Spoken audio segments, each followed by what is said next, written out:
Hi, my name's Ollie, and in this Politics Explained video, I'm going to go through everything you need to know about the protection of civil liberties and rights in the US Constitution in Edexcel A-Level Politics. I'm going to start by looking at the parts of the specification this video covers and some key potential 12 marker and 30 markers that you could get asked in the exam. I'm then going to go into introducing civil rights and liberties before looking how the Bill of Rights protects civil rights and liberties in the US today, and then finally looking at how rights are protected by subsequent constitutional amendments as well.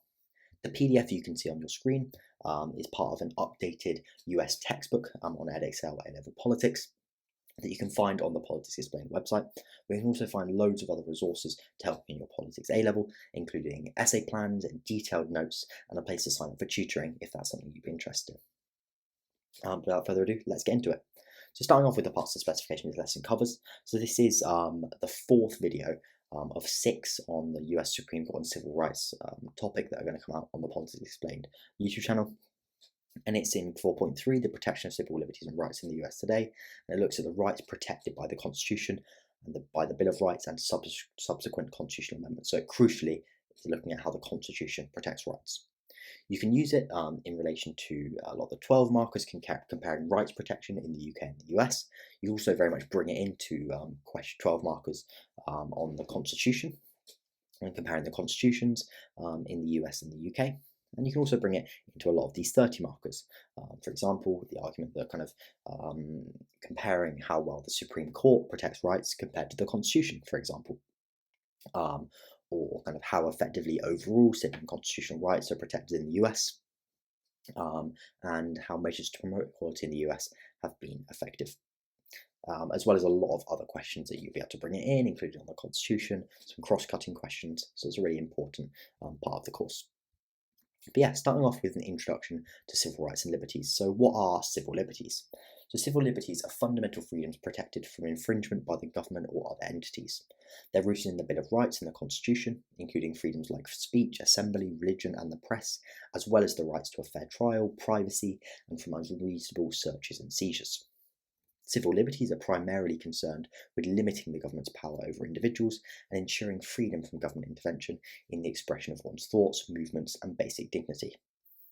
Civil rights, on the other hand, refer to the rights of individuals to receive equal treatment and be free from discrimination in various settings, including employment, education, housing, and more.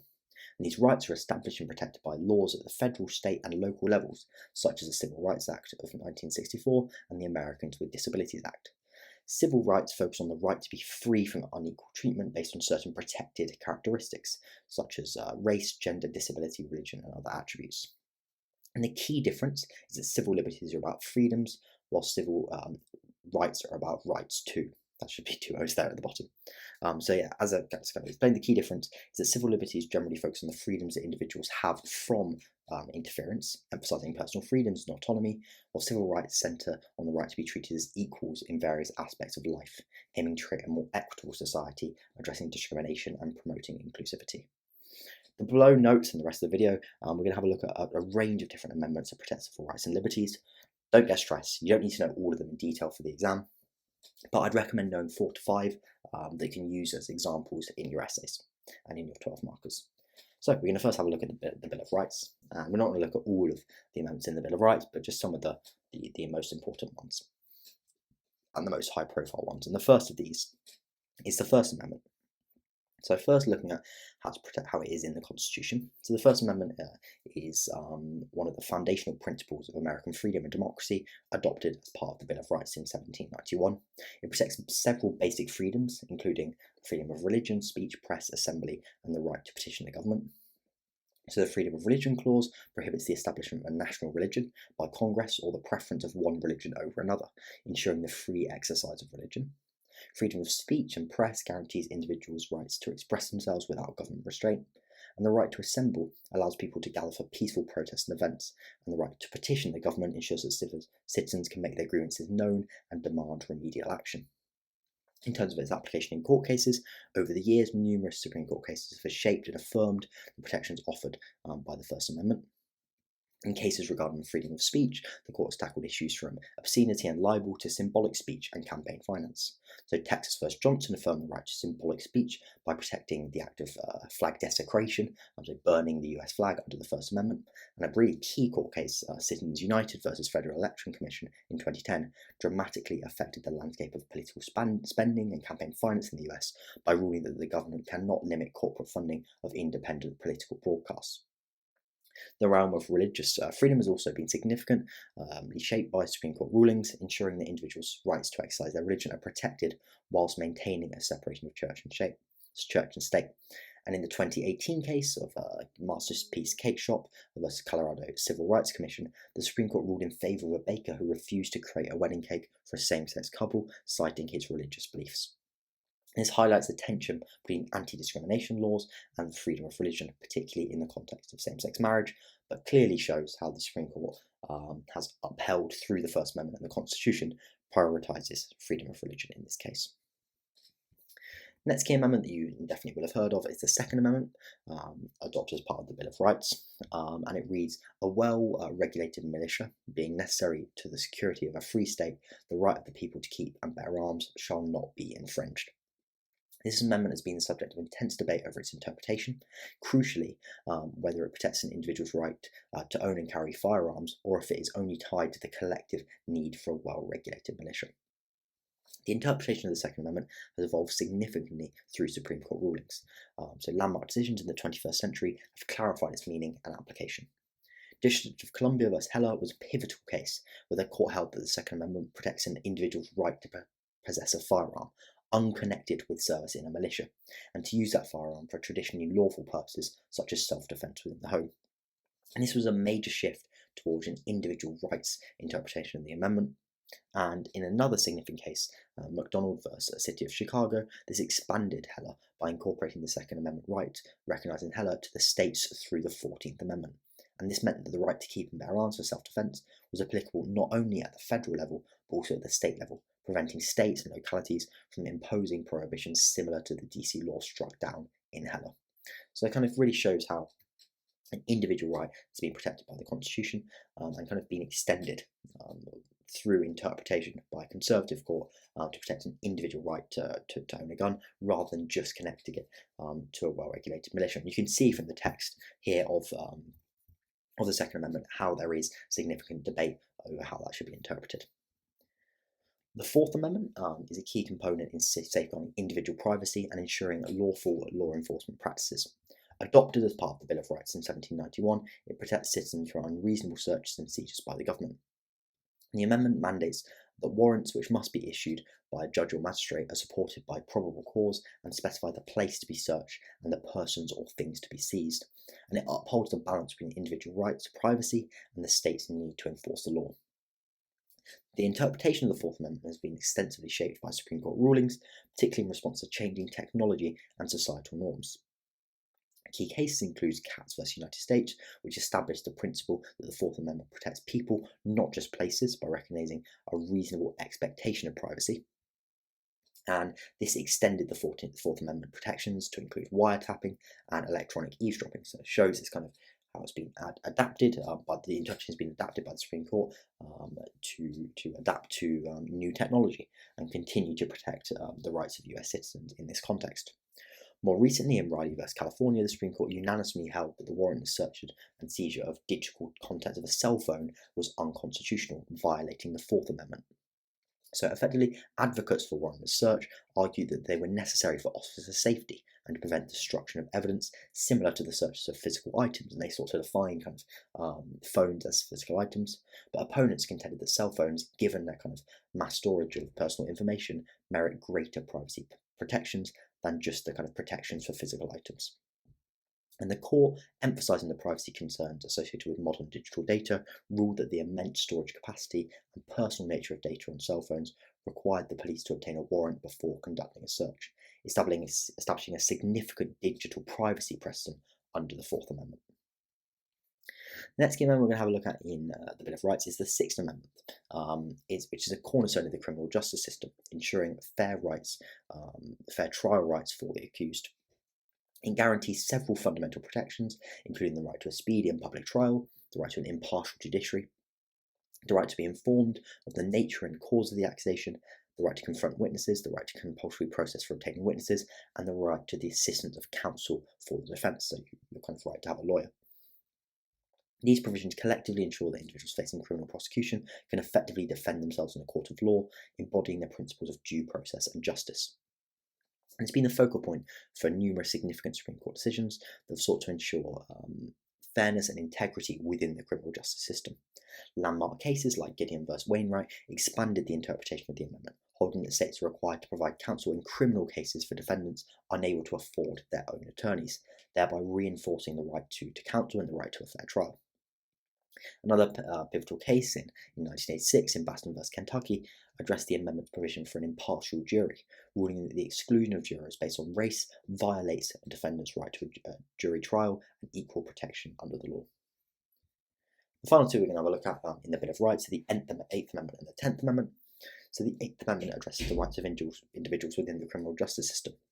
It explicitly prohibits the federal government from imposing excessive bail, excessive fines, or inflicting cruel and unusual punishments. This amendment is a crucial safeguard against the abuse of government power in the penal system, ensuring that punishments are fair, proportional, and not inhumane. The Supreme Court's played a key role in interpreting the 8th Amendment, particularly in the context of the death penalty and prison conditions.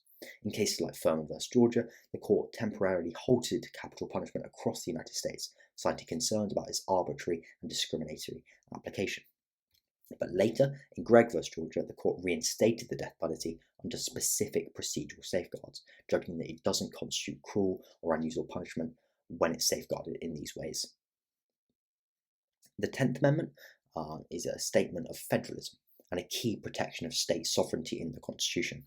It declares that the powers not delegated to the United States by the Constitution, nor prohibited by it to the states, are reserved to the states respectively or to the people. So all powers not given to Congress or the presidency in the Constitution are reserved and held by the states.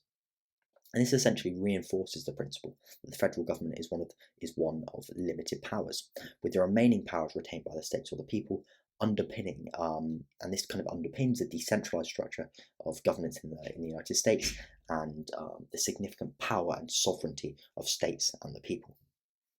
It's been a focal point for court cases that delineate the balance of power between the federal government and the states. The kind of Sebelius case in relation to the Affordable Care Act in 2012 is a key example. And in this decision, the court addressed the limits of federal power under the Commerce Clause and the 10th Amendment, particularly regarding the individual mandate and Medicaid expansion. And the court held that the individual mandate could be construed as a tax and was therefore unconstitutional, but that the federal, construed as a tax and therefore constitutional because the Congress has the power over taxation, but that the federal government could not coerce states into expanding Medicaid by threatening to withdraw existing Medicaid funding, as this would violate the 10th Amendment by effectively removing the state's right to choose in this case. It was the state's right to do so. And this decision illustrates the 10th Amendment's role in mediating the relationship between federal authority and state sovereignty. So in some areas, the federal authority was upheld, where in others, state sovereignty was upheld. And it shows how the Supreme Court sets the limits of federal power and upholds state sovereignty and autonomy in the American political system. So that was the rights protected by the Bill of Rights. Final thing we're going to have a look at the video is three key amendments that have been passed since the Bill of Rights that are key for rights protection. And arguably the most important one of these, which you would have seen a lot in the kind of public policy videos, and you'll see a lot that comes up a lot in relation to Supreme Court cases, is the 14th Amendment.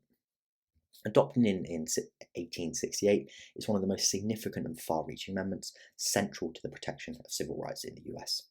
It encompasses several provisions: the Citizenship Clause, granting citizenship to all persons born or naturalized in the United States; the Privileges or Immunities Clause, protecting civil rights from state infringement; the Due Process Clause, ensuring fair treatment through legal proceedings; and the Equal Protection Clause, which is a particularly important clause requiring states to provide equal protection under the law to all people.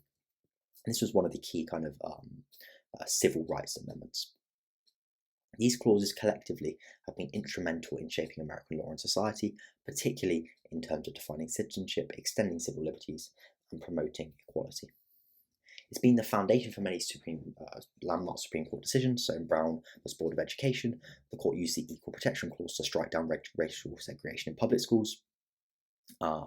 The amendment played a key role in Loving, West Virginia, invalidating laws that banned interracial marriage. And more recently, in Oberfeld v. Hodges, the court used the amendment to guarantee same-sex couples the right to marry, emphasising the due process and equal protection clause. So you see the equal protection clause comes up a lot in a lot of these key civil rights and civil liberties cases. In addition to these, the amendment has influenced a wide array of rulings on matters ranging from gender equality to personal autonomy and privacy rights, notably in Roe v. Wade. The due process clause in particular has been pivotal in extending the scope of fundamental rights, including the right to privacy, which has been extended to cover various aspects of personal life, including abortion. The 14th Amendment continues to be kind of a key aspect of civil rights debates and litigation, and is a critical tool in the fight against discrimination and the expansion of individual rights, whilst also shaping debates over federalism and the balance of power between state and federal governments. Recent conservative rulings, such as Dobbs v. Jackson Women's Health Organisation, which overturned Roe v. Wade, has shown how the Supreme Court can, however, make decisions that give less influence to the 14th Amendment. So they effectively argued that the Equal Protection and Due Process Clause don't give a constitutional, in the 14th Amendment, don't create a constitutional right to an abortion. In other cases, such as Students vs. Fair Admissions vs. President and Felons of Harvard College, the Conservative Supreme Court used the 14th Amendment to strike down the practice of affirmative action in college admissions on the basis that it discriminated against Asian American applicants. And that shows how different amendments can be interpreted in different ways, because originally the Equal Protection Clause in the Constitution in previous rulings had actually been used to justify, in previous rulings by the Supreme Court, affirmative action in college admissions. But in this case, it was using the opposite to effectively strike it down. So the final two we're going to have a look at are the 15th and the 19th Amendments. The 15th Amendment, ratified in 1870, is a key provision in the Reconstruction Amendments, designed to protect the voting rights of citizens irrespective of race, colour, or previous condition of servitude. And its adoption marks a historic step towards racial equality in the United States by legally guaranteeing African American men the right to vote.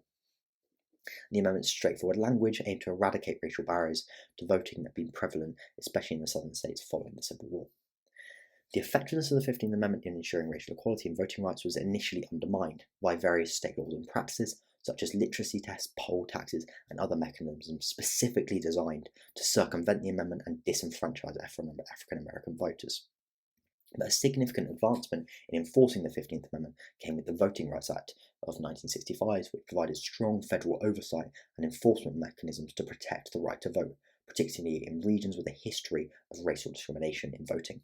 However, key Supreme Court decisions have shaped the modern landscape of voting rights in relation to the 15th Amendment, in particular, one we've come across in the previous video, Shelby County v. Holder, where the court struck down a crucial section of the Voting Rights Act that required certain states and localities to obtain federal pre-clearance before changing voting laws. This ruling significantly impacted the enforcement of the 15th Amendment, leading to debates and legislative efforts to restore and update protections originally provided by the Voting Rights Act in Congress, which have so far been unsuccessful. So that shows how Supreme Court interpretation can kind of limit the effectiveness of the Constitution in protecting civil rights and equal protection in the US. And the final key constitutional amendment we're going to have a look at is the 19th Amendment, which was ratified in 1920 and is key, is a landmark in the kind of amendment in the history of civil rights, particularly in the context of gender equality. And it states that the right of citizens of the United States to vote shall not be denied or abridged by the United States or by any state on account of sex. And effectively, it granted women the right to vote, represented the culmination of a strong struggle by suffragists, and a significant step towards gender equality in the United States. And kind of transformed American democracy by enfranchising a substantial portion of the population that had been excluded from the electoral process, and showed the kind of success of the feminist movement at the time. While the 19th Amendment explicitly addresses voting rights, its broader implications for gender equality have been reflected in various legal battles and societal changes. The amendment's ratification sparked further reforms and advocacy for women's rights across different domains. However, unlike some other amendments, the 19th Amendment has not been the direct basis for a substantial body of Supreme Court jurisprudence, as it's relatively specific, unlike the Equal Protection Clause, which can be used in a kind of applied to a range of different cases. But its impact is more indirect, contributing to the broader movement for gender equality and serving as a foundation for subsequent legislation and court rulings that have expanded women's rights, particularly in the latter half of the 20th and into the 21st centuries. So, yeah, that's everything in relation to the protection of civil liberties and rights in the Constitution. As I mentioned at the start, you don't need to know all of those amendments in detail, but what I would recommend in terms of for the exam is knowing a couple of the key ones, maybe 4 to 5 of the key ones, so that you can use them really well as examples in relation to different essays. Particular ones I think are really important to know. As I said, the most important one for me, along with knowing a couple from the Bill of Rights, is the 14th Amendment, because it applies to so many different cases. So yeah, let me know if you've got any questions or comments in the comment section below, and I'll see you in the next video.